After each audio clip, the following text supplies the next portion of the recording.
And welcome to the day of the year for Maryland racing here. Preakness 148. Hello, guys. Callie Francois here, along with Samantha Perry. Quickly touching on that Black-Eyed Susan taxed winner yesterday. What an exciting finish. Yeah, it really was. And it's good to see trainers like Randy Morse, who I think his direct quote was, a win is a win, even if it's a claiming race. Exactly. So, yeah, it's really exciting. We'll see what comes up with today as we start digging into these races a little bit today, starting in the first race, which does kick off the early pick 5, and it does start in this allowance for the 3-year-olds and upwards, which have never won a race other than maiden claiming, waiver claiming, starter, so on and so forth. 5 furlongs on the turf for the straight 3-year-olds and up. Sam, you have the number 10 on top. That is American Speed here in the barn for Brad Cox, and Louise Says takes the call.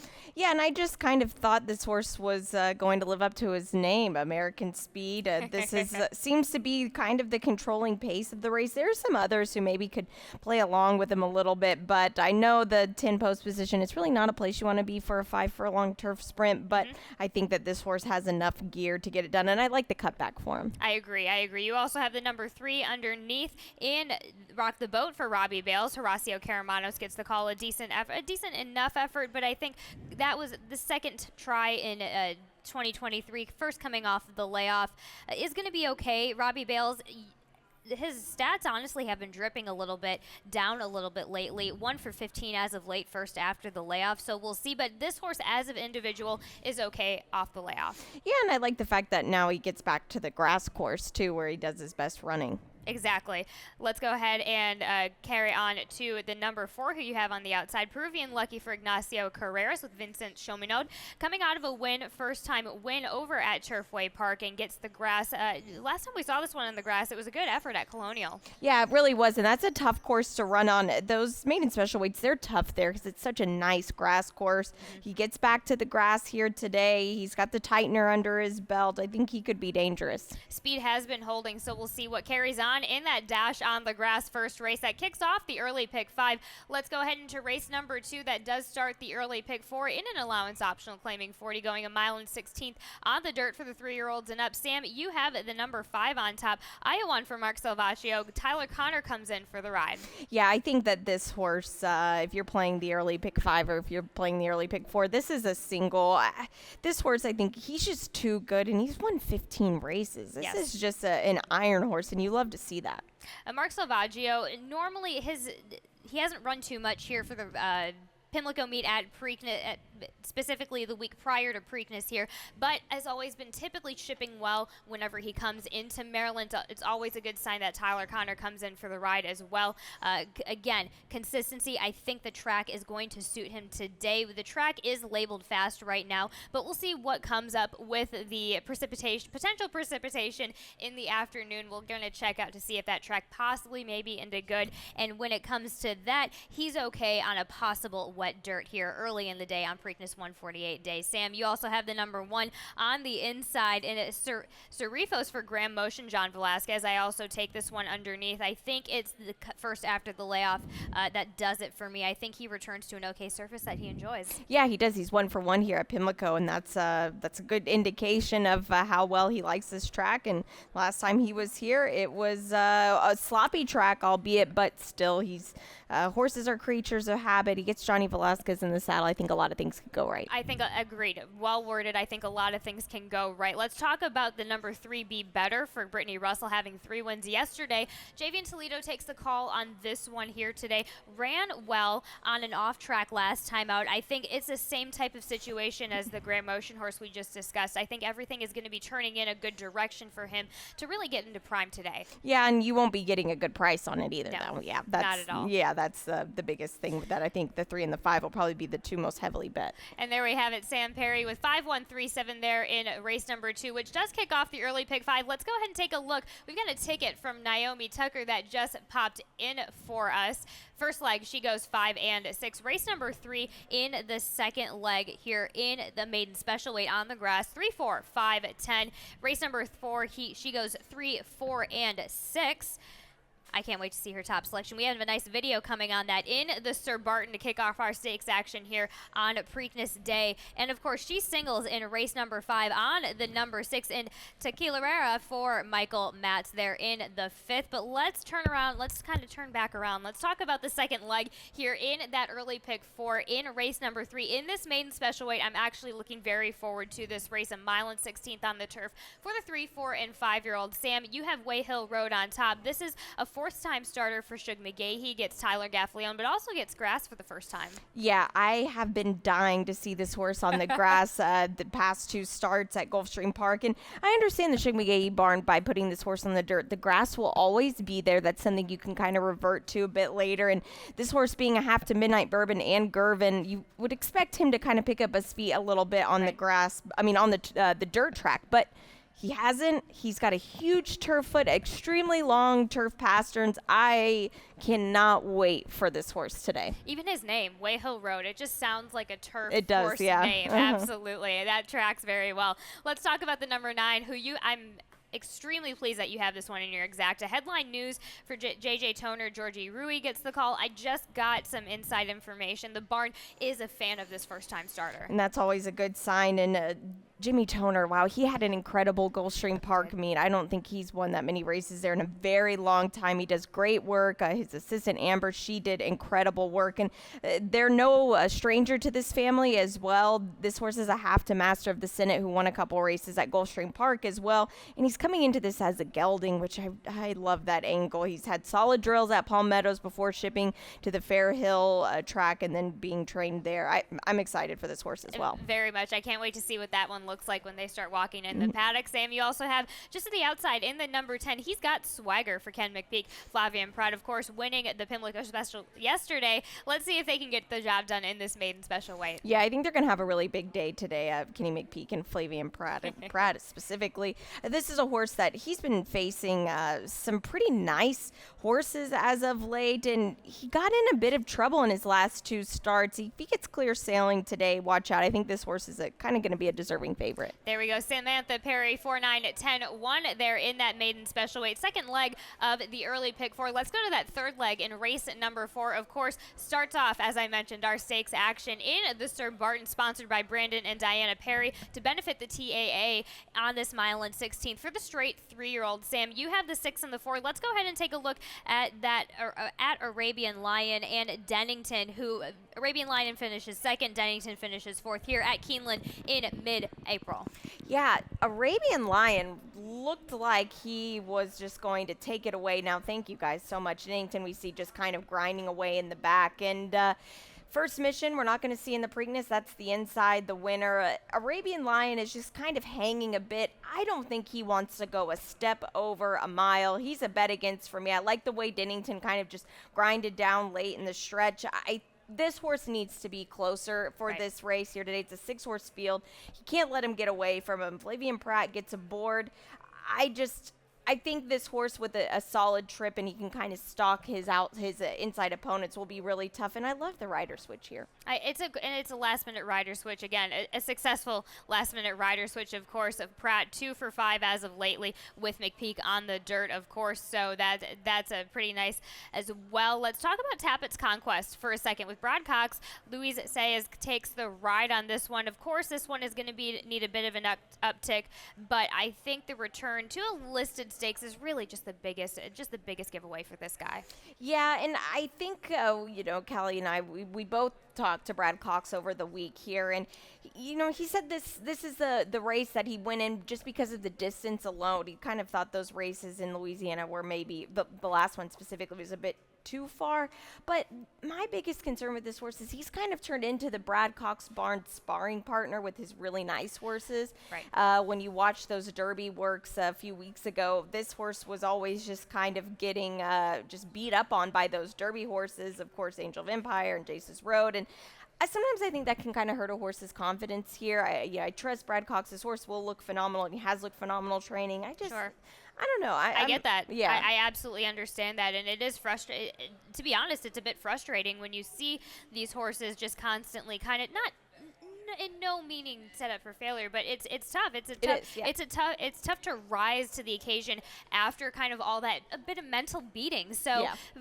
But with Cox still having enough faith in this horse to still keep him at stakes company, he could easily just put him in an allowance and an optional in a start, some kind of just kind of step up race. So that kind of helps out for me. So the works just leading up into this kind of solidifies things. Maybe he's found easier workmates. Maybe he's been the stronger set of workmates in those last couple of works. So there we have it. Sam Perry 6-4-3-5. I go 4-3-6-5 there in the Sir Barton. Race number 5 is in allowance, going a mile and 16th on the turf for the girls 3 years old and up. Sam, you have the number 6 Tequila Rera.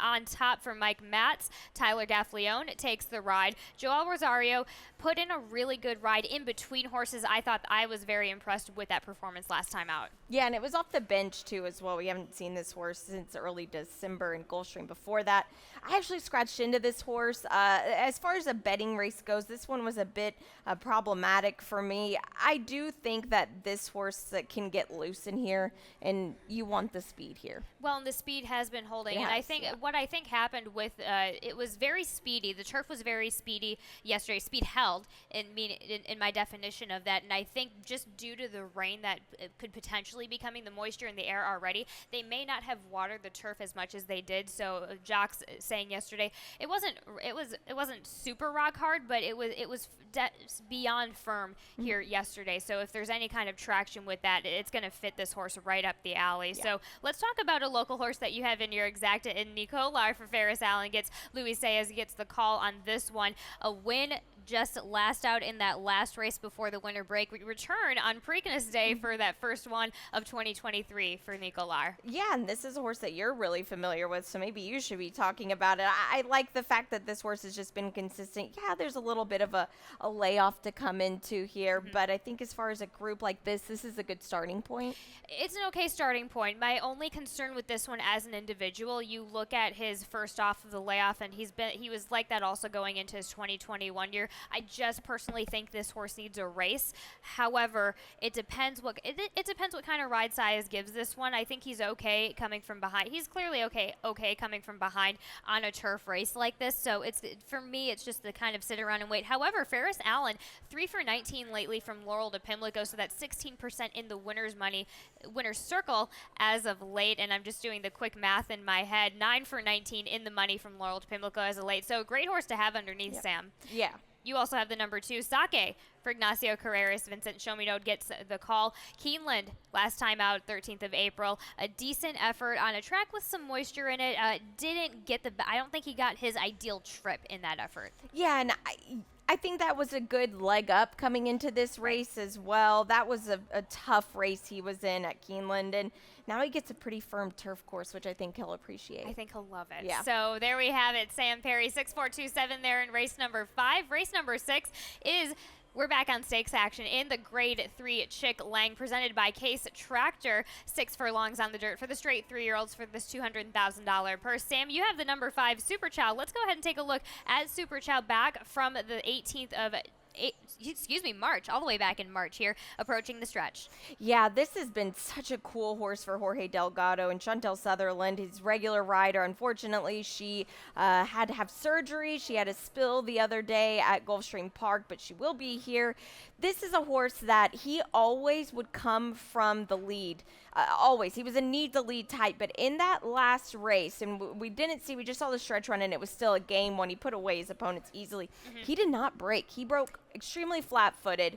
He was able, and what I liked is Chantel didn't panic. She just kind of sat on him, and he still put her where she needed to be. This is a horse that's just been so push-button, and the last time he was defeated, it was by General Jim, and look at General Jim in the Pat Day Mile. It was just incredible. Exactly. What I love is that he didn't get the best of he had to overcome something new last race, which in a setting like this, with how this race sets up for the first couple jumps out of here, he needs a little bit of that versatility. So it's great that he is able to do that. His mind is a little bit malleable to make that happen. You also have Frosted Departure, Kenny McPeak, Flavian Pratt underneath at 8-1 right now for the morning line, comes out of that Pat Day mile at Churchill Downs, but of course did get the best of trip. We can be a little bit forgiving on that. You can, and when you look back at his last win, it was at 6 furlongs. Exactly. So I think that this is a solid spot for this horse, and if he gets a nice little stalking trip behind what could potentially be a super speedy race, this horse could just kind of overcome him in the stretch. Oh, talk about having a meltdown on the rail. 8-5, Bob Baffert, Louis Saez. I'm interested in your take on this one. I think this one was pretty solid coming out of the gates, but and it was able to handle that rail position that he showed last time out in the St. Vincent. This horse is probably the nicest horse in the race. Sure. And but I like your prices underneath. Yeah, and that helps as well. You know, a horse coming back from Saudi, that can be a bit rough on him. Sure. Seeing him in the mornings, he doesn't look like he's missed a beat at all for trainer Bob Baffert. I think the cutback will help him a lot. 1,000% the plan will be to send him. He's got Louis Saez. He's so aggressive from the gate. It might be come and catch me. And I think that's the best way, especially as you mentioned, coming over from Saudi. That's the only way you can approach this. Yep. You have to go with this horse's pattern. You can't, no time, this is not the time to fiddle with anything. Yep. So I get it. Horse to beat, but I do like your potential prices that are coming in the 5 and 3. So there we have it. Sam Perry, 5, 3, 1, 2 there in race number 6. Race number 7 is the grade 3 Gallerette. Now, Sam, you and I were there for the Hilltop for our turf side picks, and I feel like the Hilltop sets up. I'm excited because you see the Hilltop and then you see the Gallerette. The Gallerette is personally one of my favorites here, presented by Pepsi Zero Sugar. A mile and 16th on the turf for the girls, 3-year-olds and up. You have the number 1 on the inside, White Beam. Let's go ahead and take a look at White Beam over at Aqueduct on the 16th of April. Finishes second, but puts in a good fight, Sam. Yeah, and Evie Jets, who is the winner of the race, the 2, just took him wire to wire. This is a horse from Mercon Contermasi, who's just been so impressive in the New York circuit. White Beam was coming off of 1, a layoff, 2, first start in the United States. She just geared down so hard. Now, Evie Jets, she's a nice mare for the Cantermasis, and I'm not going to take anything away from her, but I think if Evie Jets was in this race, this horse would just swallow her up completely. Sure. She's already got the start under her belt. I think she wants to go longer. That's the type of horse she seems like she's becoming as she's getting older. Right. To Chad Brown barn. They're on the grass. They're really hard to beat. Exactly. It's hard to go. It's hard to deny, but there's a lot of gray motion action going on here. Yeah. Talking about Vergara, gray motion, Joel Rosario, of course, coming back off of a layoff, but taking a look at this one coming into a layoff, that first time on the turf, returning back in 2022 here at Pimlico in the Hilltop. That was a decent effort, so we're kind of hoping for a repeat, aren't we? Yeah. Yeah. The only thing with that race last year is at least she had a start under her belt before that. Right. She still ran well in it, but couldn't just get the job done. This horse, I feel like she's a little hard to trust, and the last time she was on a firm ground was here at Pimlico, so at least she's accustomed to it. But she hasn't been catching the greatest of turf tracks as of late. It's tough because you also refer back to, hey, I'd love to have her have a run underneath, but then Turfway Park, that's the only time we got to see her on a synthetic, and was it because we don't know, was it because she needed a race, or was it because she just did not take to the synthetic? So I'm gonna go ahead and I'm kind of hoping for maybe a touch more value on Vergara. I'm just kind of crossing my fingers, and that's where I go with that one as my top selection. So, but let's go ahead and touch on the number 2. So Pren Balicia for Ireland, Grand Motion, Louis Zeiss gets the call, scratching the Dahlia on and off turf, but then was also scratched from the grade 3B, which opts to run here today, but overall has been, this is a new Grand Motion. I'm just so intrigued by this one, Sam. Yeah, and this horse really knocked heads with some nice Italian runners in Italy. Won a grade 2, won a grade 3 there. Now that was in 2021, but she's kind of held her form all right. The first USA start, that can always be tricky, but we'll see what we get. I'm excited. It's the excitement for me. I'm very much looking forward to that. For fun, let's quickly touch on Princess Theorem, Brendan Walsh, Tyler Gaffleone. Solid winter campaign leading up into here today. That recent effort at Gulfstream Park, you just have to respect. Yeah, you do. And I got on this horse as a a 2-year-old, and I got her at Gulfstream over the winter time. She's just such a nice filly. Brendan Walsh loves her. She's always right there. She tries hard. We'll have to see how she shipped over here today. Sometimes she can be one that gets her head out of the feed tub a little bit, but she's going the right direction, and Brendan Walsh is having a solid start to the spring. Overall, in general. Yeah, absolutely. So there we have it. The the Gallerette, Sam Perry, 1527. There we have it, and we will be back after this commercial break to chat about the rest of the stakes action here. We're absolutely blessed to have the ability to work with animals for our day-to-day job, but the blessing means that we also have a big responsibility, and that responsibility is that when a horse has finished its racing career, to make sure that we give it every opportunity to have a second career. Horses on the racetrack, they typically race from 2 to 3 years old up to 6 to 8 years old, and they have a long career in life after that. Thoroughbred Aftercare is taking care of horses after their life on the racetrack. Making sure that we are being good stewards of the animal. We have a generation coming up that's more aware of our world, of our climate, of our animals that we use, everything that's really given us humanity and integrity about who we are and what we're doing on this planet. There are the actual aftercares themselves, and they are farms that will rehome and rehouse the animals when they come off the track. And then there are other organisations such as the TAA, which is the Thoroughbred Aftercare Alliance, that actually accredits the aftercares to make sure they are doing exactly what we want them to do. We focus on organizations that can rehabilitate, retrain, retire, rehome new horses, and find a new purpose for them for after their racing and breeding.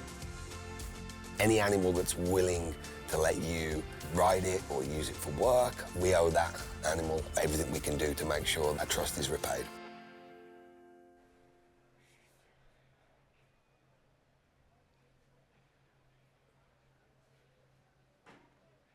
And welcome back. We're going to return back into the dinner party, the Grade 3 presented by Bullet Bourbon, going a mile and an eighth on the turf for the 3-year-olds and up. Sam, you actually, before we get into that, we do have the Rainbow Pick 6. Of course, that carryover is at $91,984. So that will start in race 8. You need to get your tickets in by race number 8. Quickly going over my $57.60 ticket structure for you guys. 2 deep here in race number 8. We're going to skip over, chat about my single really quick, and that is on the Brittany Russell. 3 winners yesterday, and wonder where Craig is in the Maryland Sprint. And of course, 589 there in the race number 12. And I'm really excited about Preakness. I think we're going to have a better race than expected. So I do go 4 wide and 1367 there for a ticket of $57.60. Now let's skip back ahead into this dinner party presented by Bullet Bourbon. A mile and eighth on the turf for the 3-year-olds and up. Sam, you have the number 6 on top. Never Explain for Shug McGahee. I love this pick with Flavia and Pratt. This horse is a fan of Pimlico. Yeah, and I love that about him. And I think this horse can possibly get loose in here as well, at least relative to the rest of the field. This looks like a horse that could be pretty quick. Emmanuel on the 7 used to have speed. I don't know what happened. He's kind of lost that as of late, but Shug McGahee's pretty high on this horse. He put together some really nice races at Tampa. 10 to 1, I'll take that price all day long because there are a couple horses that are untrustworthy to me. Possibly like Hurricane Dream, who we have underneath Grand Motion. I'm way too intrigued that Joel Rosario gets the call with this one. Comes from a European contingency that came over, tried in the Pegasus, no go there, but returns back with a win in Keeneland last time out, Sam. Yeah, and that win was a complete air out. Yeah. He was getting Lasix for the very first time as a 6-year-old at Keeneland and just absolutely exploded off of that. If you got 3 to 1 on him, good job, because we'll never see that again probably next time he gets Lasix on. And I'm not too worried about him coming off of it. The Pegasus World Cup, but it was a bit of a layoff he had to deal with coming first start in the United States. He was a pretty washy horse out on the track training prior to the Pegasus and leading up to the Pegasus. I think he's kind of figuring things out here in the USA a bit better. There we go. Sam Perry, 6427 there in the dinner party. And let's go ahead into race number 9 in the Ski Pat presented by Old Bay. Sam, this also kicks off your late pick 5. Why don't you give us the baseline structure of your ticket? Yeah, we'll get to this race in just a second. Race number 10. and I really do love the 10 horse here. That is Coppola for the Dale Romans barn. Race 11, it's a spread race for me. I think anybody can take it, but my top pick is Prevalence. I think this horse is back to his old self for Team Walsh here. Race 12, it's a mile on the grass. At my single, the 9 Nagarok. I think this horse is just going to be too good here today. And then, of course, the Preakness. It's going to be a tough one. I put Mage on top. Would love to see him take the second jewel of the Triple Crown, but I think Blazing Sevens could potentially be, yeah, he really does. $64 for me, and this is a good one to kick it off in race 9. And as you mentioned, race number 9, the Ski Pat, presented by Old Bay. 6 furlongs on the dirt for the girls 3 years old and up. Scratching the 2, scratching the 10. Sam, you have the number 6 on top, as well as I, and gunning for Ken McKeek, Flavian Pratt. I see a trend that you have going on here for Saturday, but I'm not upset by it at all. Let's go ahead and dig just quickly into the Big Diamond over at Oaklawn.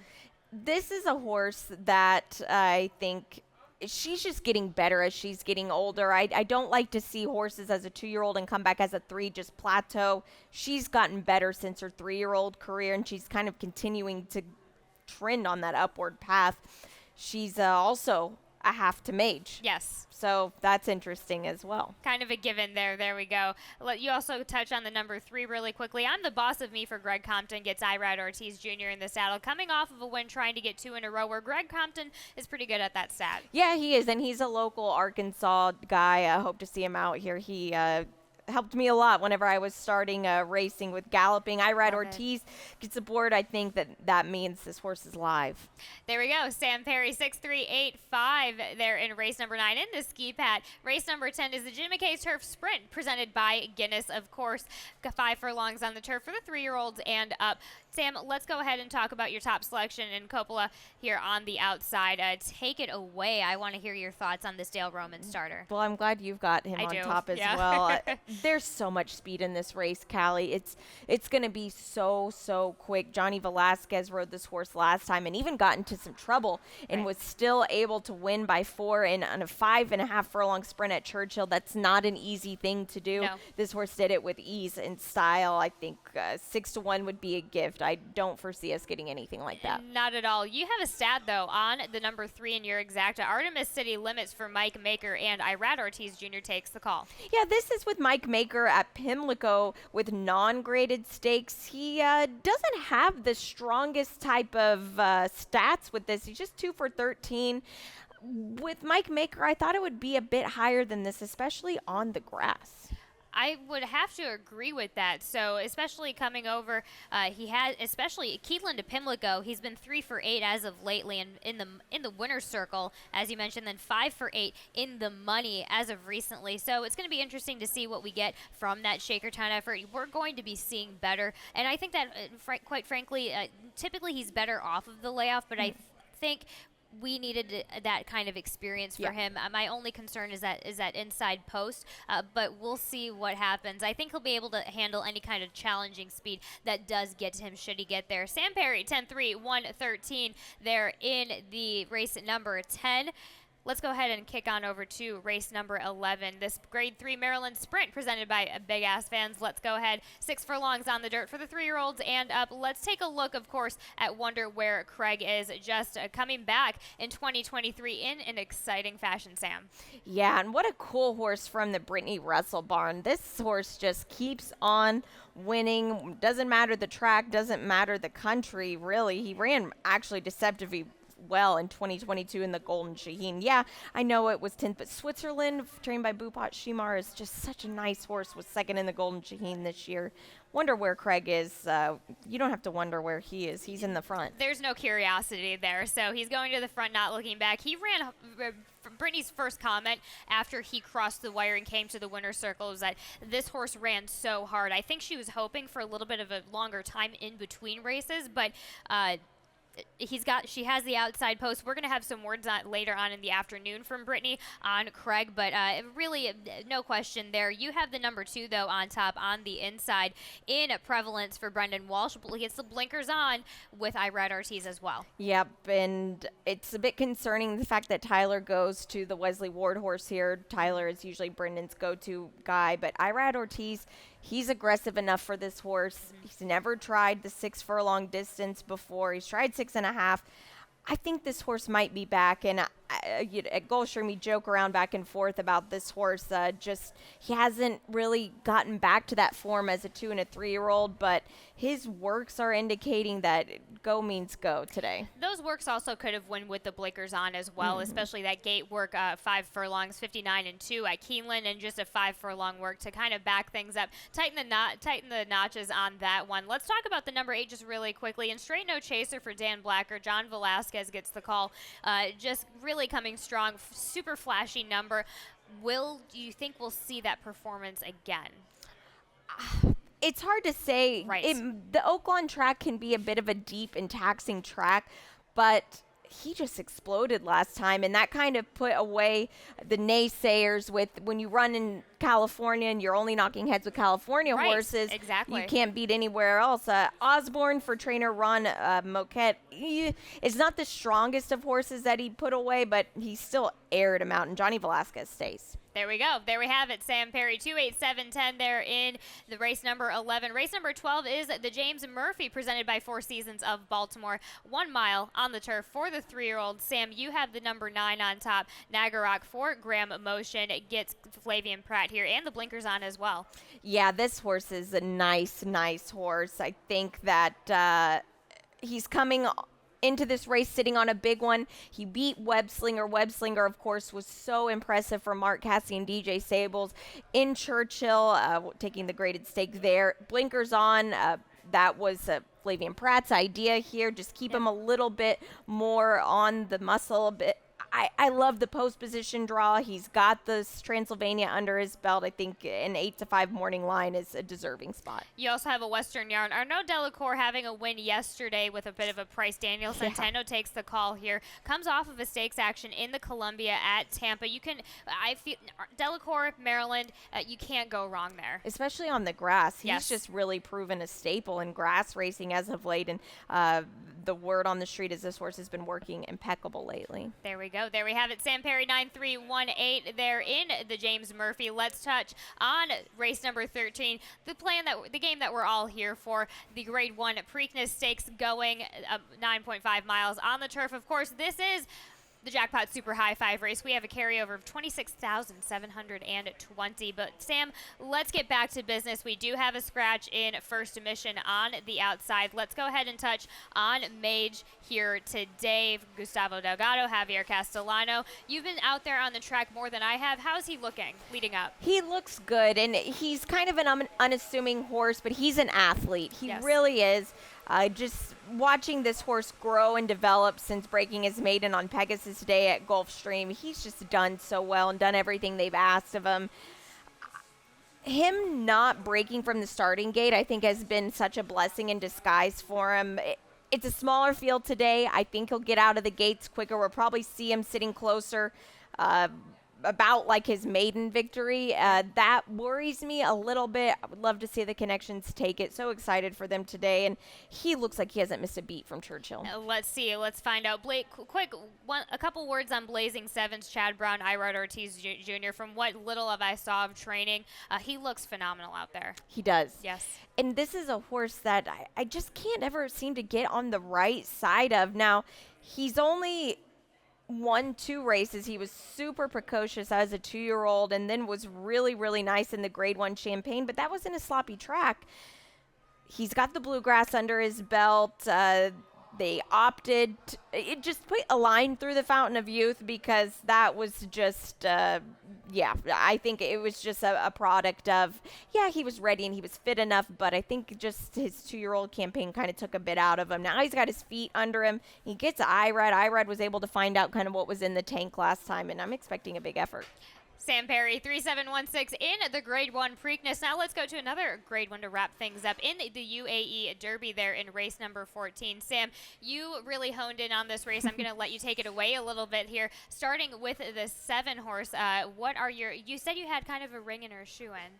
Yeah. Yeah. I'm hoping. I'm excited for this horse. RB Texas Hold'em A, Nicole Ruggieri, she's clipping at a 40% rate in 2022. She's very good with these Arabian horses. Look at who this horse has been running against. When you're running in the Middle East with these types of horses, you're facing tough company.